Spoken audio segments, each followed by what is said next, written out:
Chapter 3. Albert Fentress. Albert Fentress woke up from his daze and found himself sitting at his desk. He'd been experiencing dissociative states since he was young, especially during times of stress. Whenever he came out from his daze, it was like waking up from a dream. As in the past, he had no memory of what happened before waking up. He did not know why he was sitting at his desk. He was about to get up when he noticed a sheet of paper with writing on it. As he read it, he became distressed. The paper offered a detailed account of a teenager being tortured and murdered. It was written in the style of a screenplay. Horrified by what he read, he crumpled up the paper and burned it. Fentress may have thought he destroyed the paper. However, its writing would become all too real in the days ahead. The Eccentric Teacher. Fentress was born on 1941, exact date unknown, in Brooklyn, New York. His father was a tough disciplinarian and believed in using physical punishment against him and his two younger siblings. A bright child, Fentress graduated top 10 of his high school class. Ambitious, he was goal-oriented and wanted to become successful. With interest in history and teaching, he attended college to pursue his dream. He earned 2 master's degrees, one in history and the other in education. Upon graduation, Fentress got a job as a history teacher at Poughkeepsie Middle School. Fentress became a rising star in the classroom and earned the reputation of being among the top teachers in the New York area. As his father was to him, Fentress had a strict disposition with his students. He also had some unconventional approaches to teaching, which school administrators tolerated due to his popularity as a teacher. An example of this was the time his class was studying World War II. Fentress came to school dressed up in a Nazi military uniform. Fentress lived a reclusive existence. He never married, had no romantic interests, and had only a few friends. For him, the world of material goods was his source of emotional attachment. Also, the impression others had of him was very important to him. Though he was a middle school teacher, he drove a Cadillac, wore a Rolex, and kept his home in meticulous condition. He also took great pride in his stamp collection.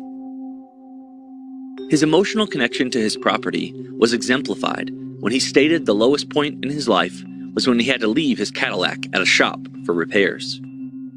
There was one other incident that rivaled the distress he felt over his Cadillac, when his stamp collection was stolen. That incident triggered a tragic episode for the Poughkeepsie community and received national attention. Because of his strict disciplinary behavior as a teacher, along with his personal quirks, some of his students who lived in his neighborhood would tease him and even sneak onto his property and commit acts of vandalism. The ultimate provocation was committed in August 1979. Fentress arrived home to find his house had been broken into and his prized stamp collection stolen. Fentress was livid over the incident. He felt disrespected and violated. In his mind, he was convinced he knew who was responsible. It was 18-year-old Paul Masters. Fentress contacted the police and demanded they arrest him. The police advised him they could not arrest Masters without evidence he had committed the crime. Fentress grew more upset. How could he be persecuted without receiving justice for what the teenage delinquent had done to him? He began to feel himself slipping into a daze. In his mind, he needed to strike back. He needed to protect his castle. He applied for a gun permit, after which he came up with a plan. Best laid plans taken to the extreme. Though he had developed a plan to deal with Masters, it would be his depraved dark side that would take over. It would be that part of him, the part of him he kept concealed, that would take charge in carrying out his revenge.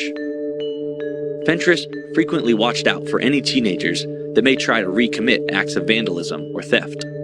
On August 20th, Fentress spotted Masters climbing over his fence and landing on his property. Fentress decided he would use a psychological approach with Masters. Instead of threatening him or calling the police, who were of little help, he would entice Masters into a trap. The student panicked when Fentress stepped into the backyard, as he did not think he was home.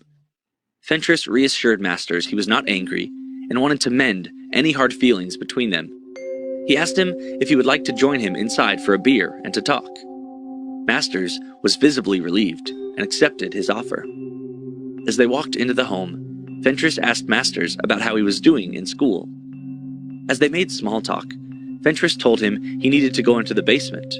He asked Masters if he would go with him, as he could use some help.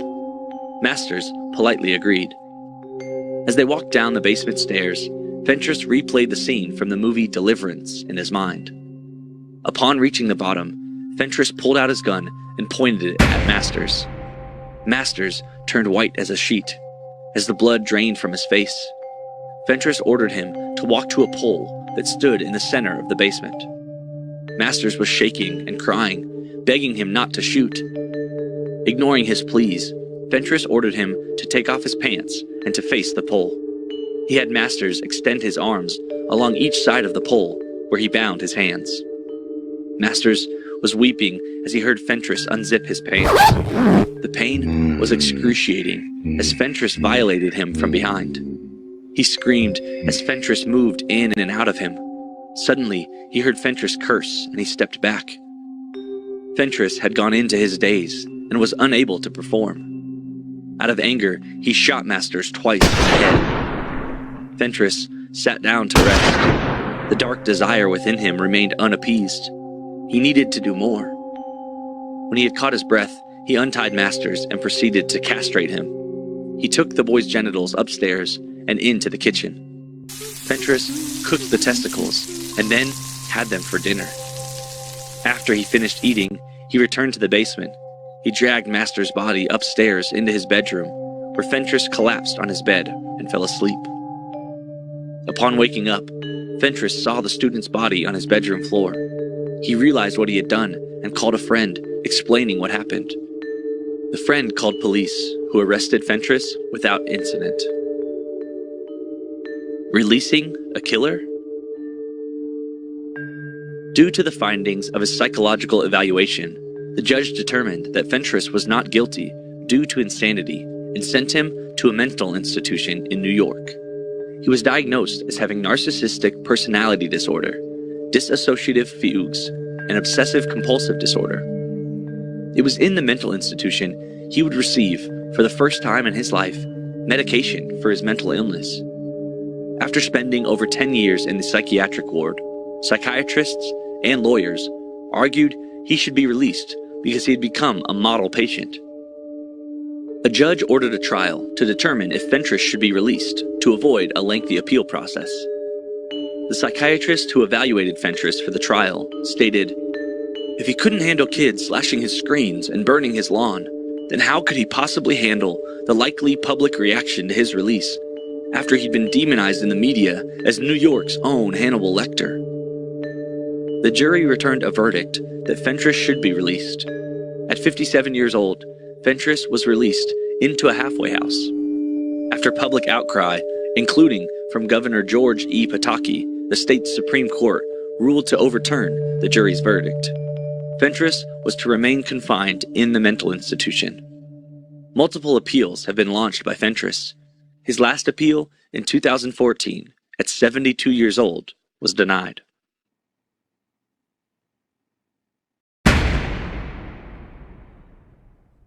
For more of these fascinating stories and true crimes, subscribe to Charles Arness World. Thanks for watching. Looking for a professional photographer for your next big event? Need video of your special day? Then look no further. For $100 an hour, have a professional photographer or videographer shoot your wedding, birthday party, quinceañera, bar mitzvah or bat mitzvah, anniversary party, or whatever your special occasion may be.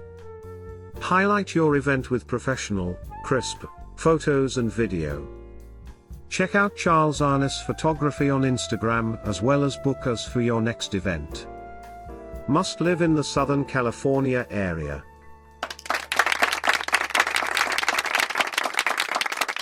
Nonetheless, Terry just unloaded on him, said Martinez. I could see him getting angrier and angrier. "I heard your fucking track," Dre said, in Terry's recollection. "Fuck you, bitch." "Fuck you, Mr. Ultimate Breaks and Beats," she yelled back, referencing a popular series of vinyl albums containing sample-ready breakbeats. "One more fucking word," he added, a threat she ignored. "And he punched me in the eye," she said. "And when I didn't go down, he punched me in the mouth." He punched her hard, really hard. For more of these fascinating stories and true crimes, subscribe to Charles Arnis World. Thanks for watching. Welcome to No Face City.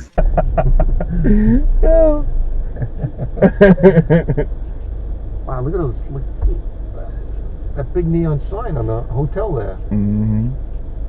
It's a nice area. I think it's one of the nicest hotels over here. It's the Intercontinental. Yeah, it's a nice hotel. Yeah, I like the way they got it, the architecture of it. Yeah. Well, he did that. That's dope. Yeah, they look like regular ass windows. Right? Who knew?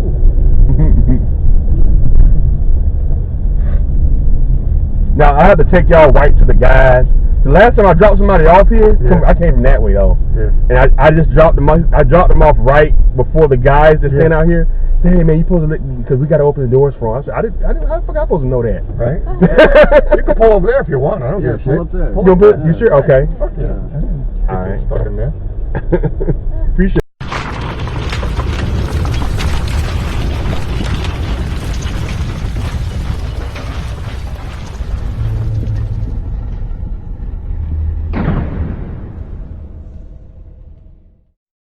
My favorite true crime audiobooks is called True Crime Stories by Ryan Baker.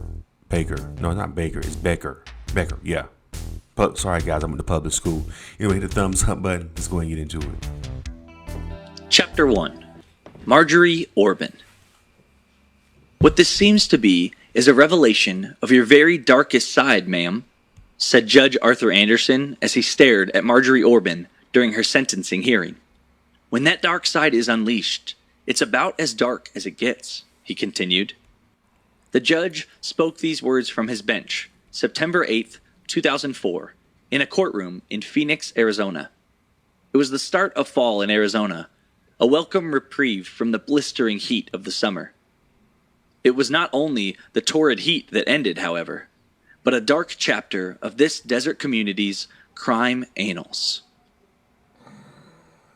A grisly find. The residents of Phoenix enjoy a patchwork of preserved desert areas throughout the city. However, on October 23, 2004, the rugged beauty of the area was eclipsed by a morbid find at the corner of Tatum and Dynamite Road in North Phoenix. The Phoenix Police Department's 911 call center received a panic call from an individual who was hiking in the area. Police quickly arrived at the desert location, and the hiker led them to a spot that was not far off from the residential streets that surrounded the reservation. When the officers reached the site, they instantly knew that this was not a routine call. Detective Dave Barnes of the Missing Persons Unit arrived on the scene minutes later. A putrid smell filled the air as Barnes walked toward a 50-gallon Rubbermaid bin. As we walked up, you could smell the death in the air. Once you smell it, you know what it is for the rest of your life. It's the first time I had ever seen anything like that, where it's just a piece of a body, he would later say. Barnes removed the lid and carefully opened the black trash bag contained within. Inside the trash bag was the bloody, dismembered torso of an adult male. Barnes would later tell a reporter, "All of the insides, all of the internal organs, intestines were missing. I thought, who could do this to a human being? Cut off his arms, his legs, his head." The grisly find was located less than 2 miles from the home of Marjorie Orban, who lived in the 17,000 block of North 55th Street. Butcher had a strong suspicion that he had just found the torso of her missing husband. Marjorie had filed a missing persons report September 22, 2004. Jay Orban was the successful owner of Jayhawk International, a dealership that specialized in Native American art. He frequently traveled for business purposes, and it was not unusual for him to be gone 3 weeks out of the month. It was through his business travels that Jay met Marjorie. The stripper and the salesman. Marjorie had been married 7 times before meeting Jay at the age of 35. Marjorie was unable to conceive children and had lived a life with herself as the central focus. She entered each relationship looking for her Prince Charming, but it never happened. Michael J. Peter was a very successful businessman who made millions creating upscale strip clubs around the world. Marjorie left Peter because she believed he was cheating on her. She moved to Las Vegas, where she danced at a strip club. It was at this strip club in 1993 that she met Jay, who was traveling through Las Vegas. They had been dating for a while when Jay proposed to Marjorie, offering to pay for fertility treatments if she married him.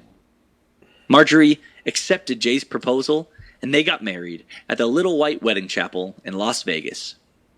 Soon afterward, they moved to Phoenix, where Jay lived. Marjorie was able to conceive and gave birth to their son, Noah. The couple divorced in 1997, but continued to live together. Marjorie had problems with the IRS and did not want Jay's assets to be vulnerable. Jay's disappearance. September 8, 2004. Jay was driving back to Phoenix from a business meeting when he got a call from his mother wishing him a happy birthday. That call was the last time anyone spoke to Jay. When Jay's parents, brothers, and friends called his home, Marjorie told them that he had gone on a business trip and would not be returning until September 20th. During that time, those who cared about Jay could not reach him on his cell phone. His parents and friends expressed their concern to Marjorie. However, she said she did not know what was going on with him. People who spoke to Marjorie about Jay stated that she expressed little concern for his welfare. Jay's intended return date passed, and still nobody could reach him.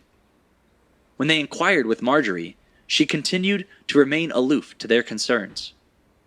After continued pressure from friends and family, a missing persons report was filed September 22nd. Suspicion is raised. The police department assigned Detective Jan Butcher to the case. She interviewed Marjorie, who indicated that the last time she'd seen Jay was on August 28th, when he had attended his son's birthday. Butcher became suspicious of Marjorie on September 28th, after leaving voicemail messages for her before she called back. I asked her to provide me the license plate of the vehicle Jay was driving. She said she would call me back. She never did. So that was a little bit odd, she later told a reporter. From that point on, Butcher's suspicions only continued to grow.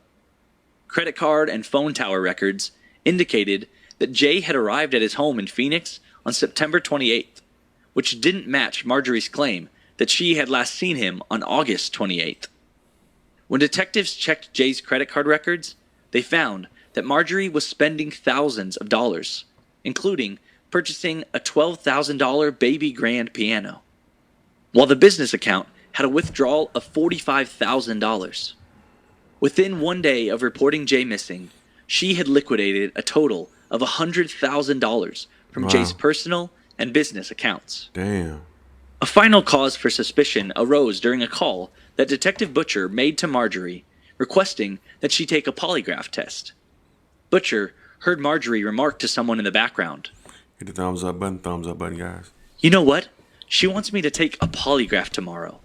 A male voice replied, "You tell her to go F herself." Butcher obtained a search warrant and went to Marjorie's home, accompanied by a SWAT team. The SWAT team forced their way in and encountered an adult male, Larry Weisberg. Larry was Marjorie's new boyfriend, and the voice that had been heard in the background of the phone call. Weisberg was combative, resulting in police tasing him. Police searched the premises and found a large number of credit cards belonging to Jay, plus his business checkbook, items that he always kept with him when traveling. Though police did not make any arrests, their surveillance of Marjorie deepened. It was shortly after Marjorie's home was searched that police found Jay's torso in the Rubbermaid bin in the desert. DNA evidence confirmed the torso belonged to Jay Orpin. The Maricopa County Medical Examiner's Office inspected the torso and concluded Jay had been shot and his body frozen. At some point, the body had been defrosted and a jigsaw was used to dismember and decapitate it. When searching Jay's business, police found a packet of jigsaw blades with some of the blades missing. The medical examiner's office determined the blades from the business matched the cut marks on the torso, where the limbs and vertebrae were severed. Detectives traced the UPC code on the Rubbermaid bin back to a Lowe's home improvement store in Scottsdale. The detectives scored big when they viewed video from the store's surveillance cameras and saw Marjorie purchasing the Rubbermaid bin, trash bags, and black tape. Police detained Marjorie when they caught her forging Jay's signature while making a purchase at a Circuit City store. Jay's remaining body parts were never found, nor the gun that was used to shoot Jay. Marjorie and her boyfriend, Larry Weisberg, were arrested December 6, 2004. Weisberg was offered immunity if he agreed to testify against Marjorie, who was sentenced to life in prison October 1st, 2009. Man, that was good, man. That was oof. Shady ass broad. Can you believe that shit? So she had already had a boyfriend and the whole nine, and then her new boyfriend helped. The boyfriend must have helped her get rid of the husband. Oh boy, people keep getting married. I don't get it. Why people do that. Anyway, what y'all think about this book, man? It's called True Crime Stories by Ryan Becker. It's on Audible if y'all want to check it out, and they also have it on Spotify if y'all want to check it out too. Go ahead and hit that thumbs up button, and let me know what y'all think about this crazy story in the comments. Talk to y'all later. Subscribe to the channel.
Want to see all of Los Angeles in one day and get some cool professional photos all at the same time? Check out the LA Experience. You will have your own personal driver / professional photographer who will pick you up from your location and take you from downtown LA to Hollywood, to Beverly Hills, to West Hollywood, Santa Monica, Venice Beach, and then back to your original location. All while taking professional Hollywood-style photos of you and your party. The LA Experience is a private tour for up to 4 people in our clean, compact SUVs. The LA Experience private tour For is only just $199 $400 up to for 4 people. hours. Price includes tour, professional photos, as well as complimentary snacks. Book your private tour now. Spots are filling up fast. So contact us now to book.